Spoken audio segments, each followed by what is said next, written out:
Salam alaikum, Azul Fellaouen, j'espère que vous allez bien. Aujourd'hui, 4 juillet, ce n'est pas encore la fête de l'indépendance algérienne, Eid Istiqlal ala balkoum bishil youm, Ramadan Inch'Allah le 5 juillet, mais aujourd'hui, c'est la fête de l'indépendance américaine. Et oui, à un jour près, on aurait pratiquement la même date d'indépendance. Bah, vous savez que l'Algérie est un grand pays, le plus grand pays d'Afrique. Et la plus grande puissance mondiale, vous la connaissez, ce sont les États-Unis d'Amérique. Et pourtant, c'est un pays neuf. C'est un pays très jeune aussi, à peine 250 ans d'existence. C'est vrai, c'est un pays bâti sur la violence, sur l'extermination du peuple indien. Un peu, c'est ce qui est en train de se passer à Gaza aujourd'hui, où les Palestiniens sont exterminés sous nos yeux, mais nous faisons semblant de les défendre de loin. Sur le terrain, il n'y a personne. Alors, est-ce qu'aujourd'hui, à la veille du 63e anniversaire de l'indépendance de l'Algérie, est-ce que nous arrivons à sauver les apparences de cette indépendance, notamment au travers d'un sujet d'actualité extrêmement brûlant qui est en train d'empoisonner les relations entre l'Algérie et la France depuis le 16 novembre 2024. Vous imaginez?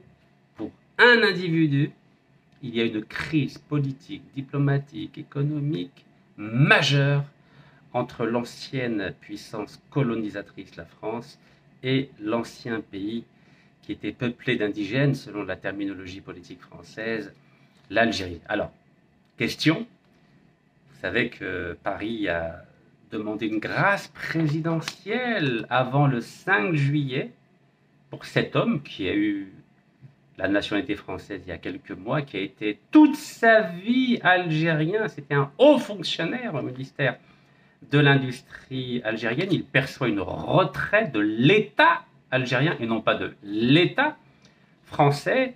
Nous allons répondre dans quelques secondes, mais d'abord un peu de suspense, s'il vous plaît. D'abord, essayons de voir ou de décrypter le message du président de la République à l'occasion de la célébration du 63e anniversaire de l'indépendance algérienne. Alors, pourquoi je propose aujourd'hui de décrypter ce message? Car évidemment, il va déterminer les actions à mener à l'avenir pour protéger notre pays. Alors, je vous rassure, ça ne sera pas très long. L'Algérie célèbre ce jour une date glorieuse, dont la signification est profondément ancrée dans nos cœurs. C'est le 63e anniversaire de la fête de l'indépendance et du recouvrement de la souveraineté nationale. Donc c'est la déclaration officielle parue donc sur le site officiel de la présidente de la République, repris par l'agence de presse algérienne APS. Ce mot est très important. Recouvrement de la souveraineté nationale. Et on va voir dans quelques minutes si elle est réelle, virtuelle ou moitié réelle, moitié virtuelle. Depuis l'aube de son indépendance, l'Algérie s'est attachée à valoriser ces haltes immortelles qui ont hissé notre peuple au plus haut rang du patriotisme sincère parmi les peuples de la terre. Cette valorisation puise sa source dans la loyauté, très important le mot loyauté, envers le sang versé en sacrifice pour la patrie et la mémoire des âmes pures, c'est important aussi, qui se sont sacrifiées pour l'inviolabilité de sa terre. Inviolabilité de sa terre, et je mets en priorité le Sahara évidemment et ses ressources sous la terre. Donc l'inviolabilité de sa terre, de son ciel et l'avenir de ses enfants. 46 millions d'Algériens aujourd'hui. On poursuit. En évoquant ces souvenirs lumineux inscrits dans le registre glorieux de notre patrie, nous nous remémorons les étapes franchies sur le chemin du renforcement de notre immunité nationale. Très important le mot immunité nationale. Ça veut dire que personne ne doit attaquer l'Algérie de l'extérieur. Personne ne doit prendre possession du Sahara, évidemment. Donc, renforcement de notre immunité nationale par la consolidation des liens d'unité, la marche résolue vers l'édification de l'État avec le renforcement de ses institutions, et nous allons parler évidemment de l'institution judiciaire, en ce jour de grâce pour de nombreux prisonniers, pour des milliers de prisonniers, pardon, et la prise en charge du présent de notre peuple valeureux, ainsi que de l'avenir de ses filles et de ses fils. Notre pays a franchi des étapes successives sur cette voie, celle de l'Algérie victorieuse, fidèle à ses principes, très important, fidèle à ses principes, et consolidant ses fondements en œuvrant à l'ancrage d'une véritable citoyenneté. Ça, c'est très important. Très, très important. En œuvrant à l'ancrage d'une véritable citoyenneté. Vous savez, quand on est vraiment citoyen, on défend vraiment notre pays. Et en priorité, notre Sahara. Ça fait partie de la citoyenneté, cela. Grâce au sacrifice de ses filles et de ses fils, elle a su triompher. C'était dans le passé, mais c'est aussi valable pour le présent, pour l'avenir.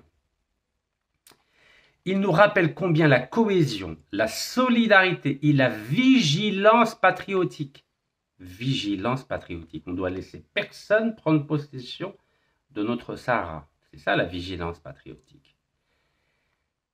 La cohésion, la solidarité et la vigilance patriotique demeurent le rempart le plus sûr pour prémunir les nations contre les bouleversements et les convoitises. Vous savez, les multinationales étrangères ne s'intéressent pas à Oran, à Alger, à Annaba, à Skikda, à Schlef, à Bgeyat, non. Ce qui intéresse les multinationales, c'est ça. Sahara. C'est ça, il parle des convoitises. Quand le président de la République, c'est Abdelmajid Tebboune, parle des convoitises, il parle des convoitises liées au Sahara. Pas Meshria ou le Tebessa ou le Khanchla ou le Tougourt. Aussi belles ces régions soient-elles, non. Ce qui intéresse les multinationales, convoitise, c'est le Sahara. Je poursuis. En célébrant cet anniversaire précieux et illustre dans l'histoire de notre pays, coïncidant avec la fête de la jeunesse, je m'adresse, c'est le président qui s'adresse, je m'adresse à mes sœurs Moudjahidettes et à mes frères Moudjahidines, ainsi qu'à tous nos filles et à tous nos fils, donc indistinctement évidemment. En leur exprimant mes meilleurs vœux, je tiens également à saluer notre armée nationale populaire, l'ANP. Et oui, parce que si l'ANP ne protège pas notre Sahara, Madame Nawalo. Donc l'ANP, digne héritière de l'armée de libération nationale, ALN, pendant la glorieuse révolution de 54 à 62, ainsi que l'ensemble des corps de sécurité et des corps constitués. Très important aussi, car nous avons besoin des corps de sécurité, police, gendarmerie, DRS, pour protéger notre pays et notre Sahara, et des corps constitués qui veillent à la préservation et la sécurité de la patrie et du citoyen. Les corps constitués, vous les connaissez, c'est la diplomatie, c'est la justice, c'est la santé, etc. Très important, comme dit le président de la République, pour préserver la sécurité de la patrie et du citoyen. Et enfin, il dit « J'appelle les enfants de notre chère patrie à redoubler d'efforts. » Oui, moi je dirais même tripler, quadrupler d'efforts face aux convoitises des multinationales étrangères et des attaques de l'ancienne puissance coloniale. Donc à redoubler d'efforts et de dévouement et de vigilance face aux enjeux, face aux enjeux qui sont énormes aujourd'hui, conformément à l'esprit de nos principes. Il met l'accent sur les principes, le président de la République, qui ont guidé nos glorieux martyrs. Et il finit, vive l'Algérie libre et digne, c'est-à-dire nef, gloire et éternité à nos vaillants martyrs. Voilà, signé le président de la République algérienne. Donc c'est un Très beau discours, voilà, que j'ai surligné en rose, rose de l'espoir. Voilà. C'est le message du président de la République, si Abdelmajid Tebboune, à l'occasion de la célébration du 63e anniversaire de l'indépendance de l'Algérie. Donc évidemment, n'oublions pas ceux qui ont négocié l'indépendance de l'Algérie.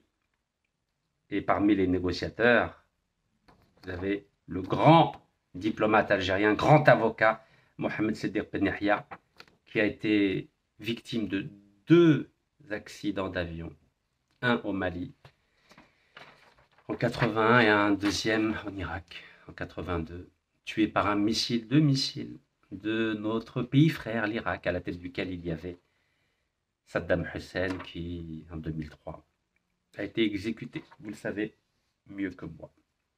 Alors, question à l'occasion de ce 63e anniversaire de l'indépendance algérienne. Pourquoi finalement les Algériens se sont battus contre la France alors qu'aujourd'hui il y a, allez, 5 millions d'Algériens en France? Comment ça se fait?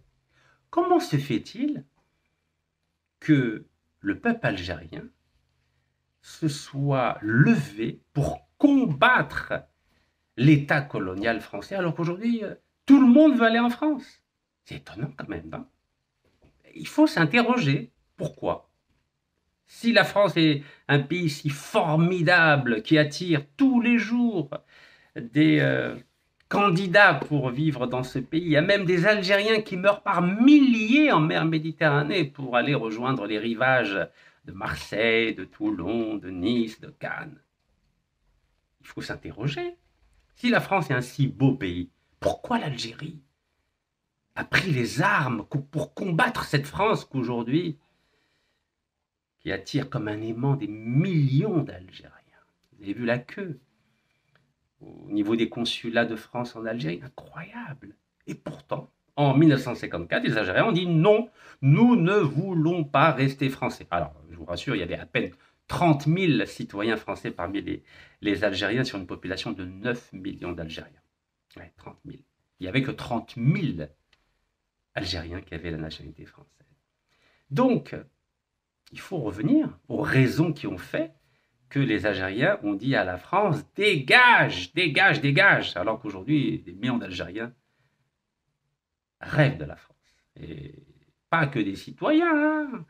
Comme disait le président de la République, c'est Abdelmajid Tebboune, il y a une 5e colonne en Algérie qui préfère la France à l'Algérie. Depuis 1830, vous savez, c'est une donnée importante de la sociologie algérienne. Mais j'aimerais revenir quand même sur les motivations qui ont fait, en tout cas des acteurs, notamment d'abord Messali El Hadj d'un point de vue politique, et ensuite le FLN d'un point de vue militaire, pourquoi ces organisations politiques ont demandé à ce que la France se retire de l'Algérie. Eh bien, c'est important l'histoire. Alors, il y a plusieurs études sur les raisons politiques de ce rejet algérien de la France en 1954. Il a d'abord pris une forme politique à partir de 1926-27 avec la constitution de l'ENA, plutôt de l'ENA, l'étoile nord-africaine de Messali El Hadj. En tout cas, c'était le ténor de cette organisation, et ensuite, 27 ans plus tard, au travers du FLN. La raison principale est une raison politique. Quelle est cette raison politique? C'est que la France n'a jamais voulu reconnaître l'égalité des droits politiques aux Algériens, qu'on appelait les indigènes. Donc la France n'a jamais voulu donner les mêmes droits politiques aux Algériens qu'aux colons français. C'est la principale raison. Il y avait 1 million de Français et 9 millions d'Algériens en Algérie. Les Français n'ont jamais voulu donner l'égalité des droits. Chose que les Africains du Sud, ayant beaucoup analysé l'exemple algérien, ont décidé, après des décennies d'apartheid, d'accorder les mêmes droits aux Noirs, qui étaient majoritaires, 80% de la population, qu'aux Blancs, qui étaient 20%. Et oui, c'est C'est là où l'Afrique du Sud, après des décennies d'apartheid, a réussi à ne pas commettre la même erreur que les Français en Algérie. Alors, les Blancs en Afrique du Sud, c'est 20%, les Noirs, c'était 80%. À partir de 1990, vous savez, Nelson Mandela a été libéré et lui a réussi ce que les Algériens et les Français n'ont pas réussi en 1962, après 8 années de guerre. Alors, d'abord, première chose, est-ce que vous savez, et là on peut le découvrir dans différentes études et dans différents livres, notamment l'Afrique de la colonisation à l'indépendance, à la page 42, disons 41, pardon, 41, page 41, qu'est-ce qu'il est écrit? Donc on parle de colonisation et qu'est-ce qui fait que l'Algérie finalement a pris les armes contre la France? En 1948, écoutez-moi bien, le statut de citoyen a été accordé aux habitants de 4 communes sénégalaises uniquement. Les Français, vous savez, ils font par étapes. Hein, ils font par étapes. Donc juste pour information, donc la France est arrivée avec 35 000 soldats et marins en Algérie en 1830. 1830, l'Algérie était une colonie. Et l'Algérie est devenue 3 départements français uniquement en 1848. C'est pour ça que je prends comme point de départ 1848. Donc l'Algérie est devenue 3 départements français en 1848. L'Algérie, hein, donc le territoire, pas le peuple. Le peuple, il n'a jamais eu la nationalité française. Je vous ai dit, en 1954, il n'y avait que 30 000 Algériens qui avaient la nationalité française. Mais j'aimerais revenir à 1848. Donc en 1848, l'État colonial français a accordé la nationalité française à 4 communes sénégalaises. C'était la première fois que les Français décidaient d'accorder la nationalité française à des personnes qui n'étaient pas blanches. Donc c'était la ville de Saint-Louis, qui était la première capitale du Sénégal avant Dakar. Gorée, c'est là où l'île de Gorée, j'avais fait une vidéo en septembre 2023, c'était le centre de l'esclavage. C'est à partir de l'île de Gorée qu'on envoyait des millions de noirs esclaves aux États-Unis, au Brésil, etc. Donc Saint-Louis, Gorée, Rufisque, c'est pas très loin de Dakar, et la ville de Dakar. Donc qui ont élu et envoyé un député au Parlement métropolitain parisien de 1848 à 1852. Puis, parce que vous savez qu'en 1852, il y a eu un coup d'État, c'était le 2 décembre 1851, donc le neveu de Napoléon Ier. Donc Louis-Napoléon Bonaparte a organisé un coup d'État en France. Ben oui, la France aussi a fait des coups d'État avant les Africains, vous savez. La France était abonnée aux coups d'État. Hein. Donc c'est une tradition française, les coups d'État, que les Africains ont adopté de façon très professionnelle, hein, jusqu'à aujourd'hui d'ailleurs.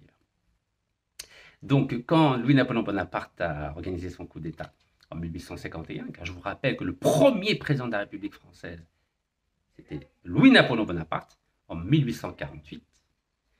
Il a eu, à l'époque, c'était un mandat de 4 ans seulement, donc 1848, 1852. Mais à l'époque, les Français, les parlementaires, ont dit à Louis-Napoléon Bonaparte qui a voulu avoir un deuxième mandat. C'est un peu comme Bouteflika. À l'époque, c'était 2 mandats. Bouteflika, il a dit, c'est bon, et pas de limitation. Moi, je suis éternel. Je ne veux pas qu'on me limite mon mandat. Ben, Louis-Napoléon Bonaparte, c'est pareil. Lui, il s'est dit, attendez, moi, je suis le neveu de Napoléon Ier. Vous n'allez pas me limiter mon mandat à un seul mandat, quand même. Oh.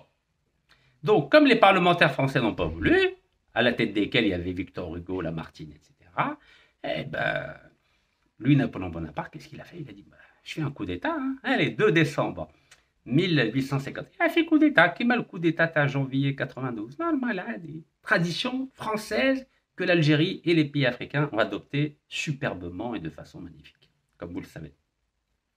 Donc, pendant la deuxième République française qui a duré de 1848 à 1851, il y a eu un député donc africain, donc à l'Assemblée nationale française. Donc après, il y a eu 20 ans d'empire, en gros de dictature de Napoléon III, il s'est fait appeler Napoléon III, donc jusqu'à la défaite des Français face aux Allemands. Eh oui, il y avait toujours plus fort que soi, hein, n'est-ce pas? C'était Bismarck, et Bismarck a ridiculisé, a humilié l'empereur français à Sedan, eh oui, 2 septembre 1871.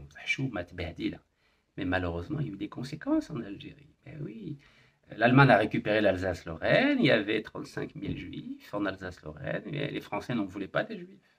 Alors qu'est-ce qu'a fait la France? Eh ben, elle les a envoyés en Algérie. Et elle leur a dit, bah, vous inquiétez pas, on va vous donner la nationalité française des juifs d'Algérie, et puis on va donner la nationalité française à tous les juifs d'Algérie. C'est le fameux décret Crémieux. Et oui, c'était le ministre de la Justice. Un gouvernement provisoire, hein, s'il vous plaît. Hein. Et il a donné la nationalité aux Juifs. Ah, les Juifs étaient contents. Hein. Ah, bah oui, comme ça, ils étaient meilleurs que les musulmans. Et puis, dans une ville comme Constantine, il y avait 40% de Juifs. Vous imaginez, bah, ou là où Chouakra. Ah oui, c'était les chicors, comme on dit. Ah, bah, nos frères juifs, nos cousins juifs, dès qu'ils ont l'opportunité de nous dépasser, bah, ils nous écrasent. Ils sont très gentils tant qu'ils sont comme nous. Mais alors, dès qu'on leur donne des droits, vous avez vu Netanyahou, il est devenu un génocidaire. En 1945, le monde a eu pitié des Juifs parce qu'il y a 6 millions de Juifs qui ont été massacrés par les Allemands, pas par les Palestiniens, ni par les Arabes, ni par les Berbères. Et vous avez vu ce que ça donne plus tard. Hein. Dès qu'ils deviennent forts, c'est la catastrophe. Vous connaissez la formule? Malwagf. Malwagf. Ah, Roumain, Malwagf. Ils sont toujours affiliés aux puissants. Quand c'est la France qui est puissante, ils sont avec les Français. Quand c'est l'Angleterre qui est puissante, ils sont affiliés avec les Anglais. On l'a vu avec la déclaration Balfour de novembre de 1917. Et quand c'est les Américains qui sont puissants, ben, ils sont avec les Américains. Et ça marche. Jusqu'au jour où, hop, ça dégringole. Parce que l'histoire, elle est terrible, l'histoire. Tôt ou tard, ça tourne. Tac, tac, tac, tac, tac. C'est comme les aiguilles d'une horloge ou d'une montre. Ouais. Fermons la parenthèse. Donc, jusqu'en 1871, il n'y a pas eu de député. Bah oui, Napoléon III, il n'allait pas donner des droits à des Africains quand même, hein, à l'Assemblée. Ok. Et quand il y a eu la République était de retour, en 1875, bah là, à nouveau des députés d'Afrique noire donc à l'Assemblée, mais pas pour les Algériens. Les Algériens, ouais, les Algériens, non, indigènes, au Condo Blascom. Pas de députés algériens à l'Assemblée. Et il a fallu attendre 1946 pour que, enfin, donc un siècle après les Sénégalais, vous imaginez? Les Français, ils adorent diviser pour mieux régner. Hein. Donc à l'époque, les Français disaient aux Noirs, bon, vous êtes mieux que les Arabes et les Berbères, donc on va quand même vous honorer de votre présence au sein de la fameuse Assemblée nationale française. Un peu comme aujourd'hui, les Algériens qui demandent la nationalité française, ils veulent se naturaliser, ils veulent être plus blancs que blancs, plus français que les Français, vous avez bien vu. À 75 ans, ils demandent la nationalité française, vous imaginez 75 ans. شبقالك يا خويا شبقالك بتعيش 75 سنة تطلب الجنسية في راسي حشم على روحك شوية. Pas que lui, vous avez vu notre ami Kamal Daoud, le héros littéraire franco-algérien, son rêve c'était d'être français. C'est fou l'Algérie. 5 millions et demi de martyrs et à la fin, bah, il demande la nationalité française. Oh là là là. Pitoyable, pitoyable. Mais quel dégât, quelle déflagration morale de notre pays. Pas tout le monde, bien sûr. Vous vous rendez compte, moi, je suis né en France, je suis né français. Je suis né français, j'avais 2 nationalités. Moi, j'ai abandonné ma nationalité française, en 2013. Un peu de nif quand même. Oui, un peu de nif. Bon, revenons. 1946. Là, les Français, ils ont dit, bon, quand même, les Algériens ont aidé les Français à combattre le régime nazi, à récupérer leur terre. Ben oui, c'est la France qui croit être un grand pays. En 40 jours, elle a perdu face aux Allemands. Vous savez, en 40 jours, l'armée allemande a décimé l'armée française. Oui. Décimé en 40 jours, vous imaginez. Pourtant, les Allemands avaient perdu la Première Guerre mondiale. Hein. En 40 jours, hop, Hitler, donc, ils ont pris d'abord la moitié du pays, ensuite, à partir de 42, l'autre moitié du pays. Ah, les Allemands, mais ils ne plaisantent pas. Donc, les Algériens, avec les Africains, ont beaucoup aidé les Français à combattre les Allemands pour que les Français retrouvent leur pays. Alors, évidemment, les Français nous ont récompensés en tuant 45 000 Algériens, le 8 mai 45, vous le savez. C'était Kharrata également, Et c'était le général de Gaulle qui a donné l'ordre de massacrer 45 000 Algériens, le même jour que la libération de la France. Incroyable, hein? 8 mai 45.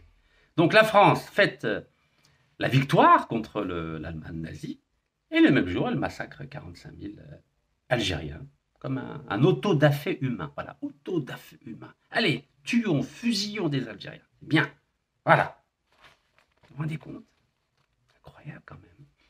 Alors quand même, De Gaulle, il s'est dit, aïe, aïe, aïe, j'ai fait une bêtise là quand même. Pour ma légende, c'est pas bien quand même ce que j'ai fait. J'ai quand même tué 45 000 Algériens le jour de la libération de la France. Alors les Algériens nous ont aidés, hein. Vous savez, il y en a un autre qui avait fait la même bêtise, c'était Napoléon Ier. Ben oui, Napoléon Ier, quand il a fait la conquête de l'Égypte, à partir de 1798, Égypte et Palestine, il a fait les deux. Vous savez ce qu'il a fait à Jaffa? Jaffa, il avait 4000 prisonniers palestiniens. Puis, voilà, j'ai dit, mais qu'est-ce que je vais faire, moi, de 4000 prisonniers palestiniens? Je ne vais pas m'en occuper. Il faut assurer il faut assurer leur sécurité, leur donner à manger, à boire. Ça me fatigue, ça me fatigue. C'est lourd, c'est un fardeau quand même. Alors, qu'est-ce qu'il s'est dit? Il s'est dit, non, non. Moi, je vais aller sur les traces d'Alexandre le Grand, parce que c'était ça le modèle de Napoléon Ier. Vous savez, chacun a ses modèles dans la tête, hein, dans le cerveau. Il s'est dit non, non, non, non, allez. Il a donné l'ordre à ses officiers, allez, fusillez-moi tout ça, fusillez-moi tout ça. Je ne vais pas m'alourdir avec 4000 prisonniers quand même. Moi, j'ai quand même un destin à accomplir. Il a tué 4000 prisonniers, il a fusillé 4000 prisonniers. À l'époque, il n'y avait ni Convention de Genève, ni Wallo. 4000 prisonniers. Waouh! C'est un peu comme Israël là, qui a attaqué la prison de Evin en Iran. Non, mais allez, bombarde, ben allez. Normal, allez. Donc, Napoléon, à Jaffa, 4000 prisonniers, il a massacré. Et ben, De Gaulle, il a fait la même erreur. 45 000 Algériens fusillés. Vous imaginez? Normal. Et puis, Kamel Daoud défend la France. Puis il dit non, non, ça ne sert à rien de parler de colonialisme, du passé. Ah oui, Kamel Daoud. Maintenant que vous êtes français, vous voulez pas parler de 45 000 Algériens fusillés par la France. Ça vous embête. Hein, vous voulez les enfumades d'Ahrar, hein, ou les Tchlef, ou les Mistral. Hein, on enferme les gens dans les grottes, puis on met du foin, des branches d'arbres, et on en fait des chambres à gaz naturellement. Ça. Hein, Kamel Daoud, il ne faut pas en parler. Faut pas en parler. Ah, il faut parler du terrorisme en Algérie. Ah oui, terrorisme en Algérie. Bah oui, les Français ne sont pas impliqués. Là, qu'est-ce que là? Ah, d'ailleurs, les Français sont contents. Hein, ah, ils sont contents, les Français. Ouri qui parle du terrorisme en Algérie, où les Français n'ont pas été impliqués directement. Allez, pas de problème, hein, Kamel Daoud, là, il en parle des horreurs du terrorisme, et les Français sont contents. Oh, alhamdoulilah, enfin un livre qui ne parle pas de colonisation, qui ne parle pas de massacre, de famine, de viol massif et collectif. Non, non, enfin. Allez, donnez-lui un prix tout de suite, donnez-lui un prix, Goncourt, s'il vous plaît.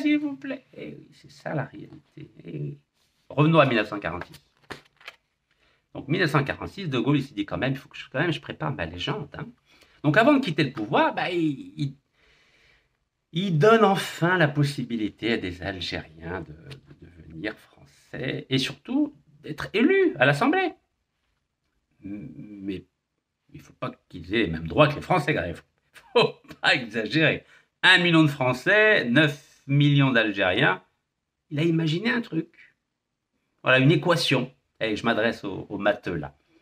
Il s'est dit, bon, écoutez, on va faire l'égalité entre les Français, les Européens de façon large, et les musulmans. En gros, on va faire une égalité. De Gaulle, c'est comme ça qu'il s'est dit dans sa tête. Hein. C'est que son papa avait 3 doctorats, le papa de Gaulle. Petite parenthèse. Le papa de Gaulle était brillant. C'est même lui qui était un de ses professeurs chez les jésuites. Fermons la parenthèse. Lui n'était pas brillant, De Gaulle. Ouais, il faisait le minimum syndical, autour de 10, 11 sur 20. Mais il avait une vision historique. Voilà, il se projetait dans l'avenir. Donc De Gaulle, il s'est dit, voilà, il y a 1 million de chrétiens, 9 millions de musulmans. Il a dit, je vais faire l'égalité entre les deux. Pas entre les citoyens. Non, De Gaulle, belakal. Non, Il a dit, je vais faire l'égalité des communautés. Voilà. C'est-à-dire que les chrétiens auraient les mêmes droits que les musulmans, mais sans compter les millions. Non, non. Donc, la communauté chrétienne d'Algérie, on va dire judéo-chrétienne d'Algérie, et la communauté musulmane auraient le même nombre de députés. Voilà. Ça s'appelle une égalité communautaire, ou si vous voulez, une égalité religieuse entre les chrétiens et les musulmans. Voilà. Donc, en gros, 15 députés pour représenter les Européens, les chrétiens, judéo-chrétiens, pardon, et 15 députés pour représenter les musulmans. Voilà. C'est ça l'égalité française. Et ça marche, hein. Et il s'est dit, voilà, comment je vais inventer un système. Il a inventé le système de collèges. Voilà, un collège pour représenter les chrétiens et un collège pour représenter les musulmans. Parce que c'est comme ça qu'on les appelait, les musulmans, les indigènes musulmans, avant les Algériens. Parce que les Français se considéraient aussi comme Algériens, attention, hein. Voilà, Français mais Algériens aussi. Donc voilà, il y a eu deux collèges. Un collège pour les chrétiens, un collège pour les musulmans. Mais De Gaulle, il s'est pas dit, attends, il y a un seul million de musulmans, de chrétiens et 9 millions de musulmans. Hein. Il dit non, non, on ne calcule pas les millions, voyons. Attends, on va pas faire un système qui va défavoriser les chrétiens. Donc c'était ça l'égalité selon De Gaulle. C'est beau, hein. Et donc voilà, en 1946, donc on siégeait le 28 novembre 1946 pour la première fois donc des députés algériens. Eh oui, Farhat Abbas, entre autres. C'est beau, hein, magnifique. Donc il y a des études là-dessus, vous pouvez les lire si vous voulez. Donc 28 novembre 1946, donc première séance donc à l'Assemblée nationale à Paris. Des députés algériens, des députés musulmans français d'Algérie et des députés européens d'Algérie. Voilà. Ils étaient à égalité, 30. Magnifique, non?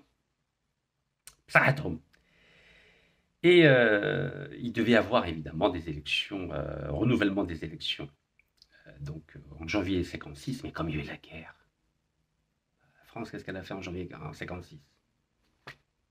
Bah, pas d'élection, comme en Algérie. Vous vous souvenez des élections législatives en Algérie, décembre 1991, premier tour. Il devait y avoir un deuxième tour en janvier 1992. Ah non.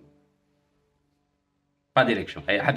Donc c'est les Français qui nous ont appris à annuler les élections. Les Français ont annulé les élections de janvier 1956. Il y a toujours un motif. Hein. Donc en 1956, c'était la guerre d'Algérie. En 1992, c'est l'arrivée du fils qui allait remettre en question les fondements de la société algérienne. Voilà, c'est intéressant, non? L'histoire, c'est magnifique. Alors, qu'est-ce qu'on peut dire d'autre? Qu'est-ce qu'on peut dire d'autre? Parmi les raisons qui ont fait que ça a été... que les choses se sont gâtées en Algérie. Ben oui, parce que le FLN, il dit, ça suffit, quoi. On est 9 millions. En Algérie, on n'a que 15 députés, 13 à 15 députés. Les Français, ils sont 1 million, ils ont la même chose. Ah non, non, non. Non, chouïa, il faut être sérieux quand même. Mais au niveau de la représentation nationale, c'est-à-dire par exemple en 1946, il y avait 41 millions de Français, ils avaient 544 sièges, 544 députés pour 41 millions de personnes. Alors qu'en Algérie, il y avait 10 millions d'habitants, ils n'avaient que 30 députés. Donc les représentants des 10 millions d'Algériens en Algérie étaient vraiment sous-représentés par rapport aux Français de France. Que quand on calcule bien, 544 députés pour 41